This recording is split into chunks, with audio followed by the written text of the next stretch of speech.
حدیث پاک ہے مسلم شریف کی، میرے آقا کریم علیہ الصلوۃ والسلام نے فرمایا جو مصیبت کے وقت اپنے مسلمان بھائی کی ایک پریشانی دنیا میں دور کرے گا نا، اللہ قیامت کی پریشانیوں میں سے اس کی 70 پریشانیاں دور کرے گا۔ مصیبت کے وقت کی ایک پریشانی دور کرنے والا معاشر کی گرمی سے بچے گا، اللہ کے عرش کے سائے میں ہوگا، محبوب کریم صلی اللہ علیہ وسلم کی شفاعت والے جھنڈے کے سائے میں ہوگا۔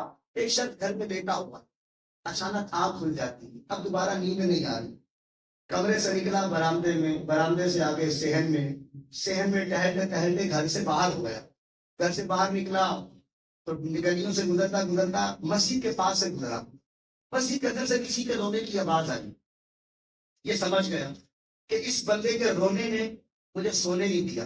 اندر گیا، جا کے دیکھا کون ہے کیا ہے، دیکھا کہ ایک شخص رو رہا تھا، جا کے اسے پوچھا بھائی تو کیوں رو رہا ہے؟ کہنے لگا مجھے کچھ پیسوں کی حاجت ہے، میں اس لیے رو رہا ہوں، پریشان ہوں۔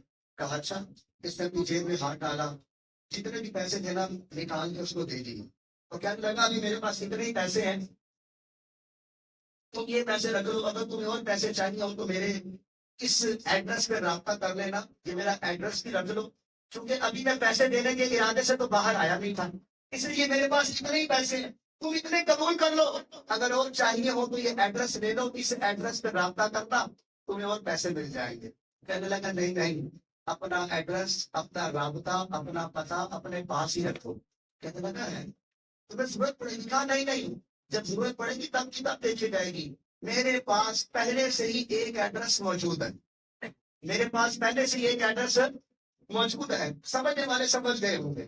کہا وہ کون سا ایڈریس ہے؟ اگر پہلے سے ہی ایڈریس موجود تھا تو تم ادھر جا کے روتے نا، ادھر جا کے فریاد کرتے۔ کہا وہ ایڈریس یہ ہے، یہی تو وہ ایڈریس ہے جہاں بیٹھ کے میں رو رہا ہوں، میری مدد کے لیے رب نے تجھے گھر سے اٹھا کے مسجد میں بھیج دیا، یہی تو وہ جگہ ہے، یہی تو وہ ایڈریس ہے کہ میں رب کے گھر میں آ کے رو رہا تھا، رب نے مجھے بستر سے اٹھا کے رات کے اس وقت میری مدد کے لیے بھیجا۔ اگر کوئی ہماری دروازے میں چل کر آیا ہے، اس کا مطلب یہ نہیں کہ ہمارا کمال ہے، کمال تو سارا رب کا ہے۔ ان اللہ علی کل شیء قدیر، اللہ جس کو چاہے جتنا چاہے جب چاہے عطا کرے۔ اگر کوئی ہمارے پاس چل کے آیا تو اس میں کوئی ہمارا کمال ہے؟ یہ تو رب کا کمال ہے کہ رب نے ہمیں دینے والا بنایا، لینے والا نہیں بنایا۔ تو مشکل وقت پہ، مصیبت میں اگر ہمارے پاس کوئی چل کے آتا ہے، ہمیں اللہ کا شکر ادا کرنا چاہیے کہ اللہ نے ہمیں کسی کی مدد کرنے کے قابل بتایا۔ یہ اللہ کام کسی اور سے بھی لے سکتا تھا، وہ بندہ کسی اور کے دروازے پر بھی جا سکتا تھا اپنی پریشانی سنانے کے لیے، لیکن اگر وہ ہمارے پاس آیا ہے تو اس کا مطلب ہے وہ ہماری مدد کرنے کے لیے آیا ہے۔ میں اسے بات دوبارہ سے ردیف کروں گا تاکہ میرا اور آپ کا عمل پختہ ہو جائے۔ فرمایا نبی پاک صلی اللہ علیہ وسلم نے تم میں سے جو یہ چاہے کہ جنت میں درجات بلند ہو، محل تیار ہو جائے، فرمایا اسے 3 کام کرنے ہیں۔ پہلا کام، جو تمہارے ساتھ زیادتی کرے تم اسے معاف کرو، جو تمہارے ساتھ تعلق توڑے تم اس سے تعلق جوڑو، اور جو تمہیں دینے سے محروم کرے تم اسے عطا کرو۔ اپنی زبان سے یہ فقط سے نہ کہا کرے کہ مجھے 10 سال ہو گئے میں اپنے بھائی سے ناراض ہوں، کیونکہ مسلم شریف کی حدیث پاک حضرت انس صحابی رسول فرماتے نبی پاک علیہ السلام نے فرمایا کسی مسلمان بھائی کے لیے جائز نہیں ہے کہ وہ اپنے مسلمان بھائی سے 3 دن سے زیادہ ناراض رہے۔ کتنے دن سے زیادہ؟ سارے بول نہیں رہے، کتنے دن سے زیادہ؟ 3 دن سے زیادہ ناراض رہے، جائز ہی نہیں ہے، حلال ہی نہیں ہے اپنے مسلمان بھائی سے ناراض ہونا۔ تو آج لے ان کی پناہ، آج مدد مانگ ان سے، آج ہی جا کے سنا کر، آج ہی جا کے معافی مانگ لے، معافی مانگ لے یا معاف کر دے، کچھ نہ کچھ درمیانی صورت نکال کے اپنے بھائی کے قریب ہو جائے، تعلق کو بحال کر لے، صلح کر لے، ناراضگی ختم کر دے۔ کہیں ایسا نہ ہو قیامت کے دن تو پھر صلح ہونی ہے، جو ادھر تماشا کر کے صلح ہونی ہے، بہتر نہیں کہ بندہ گھر میں ہی صلح کر لے۔ قیامت کے دن ایک شخص دوسرے کے بارے میں کہے گا یا اللہ اس نے میرے ساتھ زیادتی کی تھی، یہ مجھے اس سے بدلہ لیتے تھے۔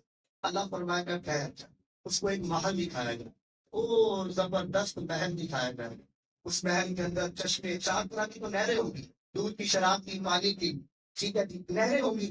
اب اللہ تبارک و تعالیٰ سے وہ بندہ پوچھے گا یا اللہ یہ کس کے لیے، یا اللہ یہ کس کو دے گا، یہ انعام کس کے لیے؟ اللہ فرمائے گا جو اپنے بھائی کا بدلہ معاف کر دے، یہ محل اس کے لیے۔ وہ کہے گا میں نے معاف کیا، اللہ فرمائے گا چل تو بھی اور اپنے اس بھائی کا ہاتھ پکڑ کے دونوں اس میں داخل ہو جاؤ۔ ادھر بھی تو معافی ہونی ہے، تو کہتا نہیں کہ بولے گا نہیں معاف کر دے، لڑائی معاف کرو، اللہ کا گھر ہے، صاف کرو. پہلے بچے یہ جملہ کہا کرتے تھے, اب تو یہ بچے بھی ایسے نہیں ہیں, اور ایسے جملے ختم ہو گئے, ایسی باتیں بھی ختم ہو گئی ہیں. میں نے آپ کو جو سمجھانا تھا وہ آپ کو سمجھا دیا. نیت کرتے ہیں انشاءاللہ ہم اپنے مسلمان بھائی کو معاف کریں گے انشاءاللہ, تو ہم نے سنا اس پر عمل کریں گے انشاءاللہ. اور اچھی بات دوسروں کو پہنچانا یہ صدقہ جاریہ. کیا ہے؟ صدقہ جاریہ ہے. جو آج سنا ہے اس پر عمل کر لیں. دعوت اسلامی کا ماحول بھی ہمیں یہی سکھاتا ہے الحمدللہ. بدنی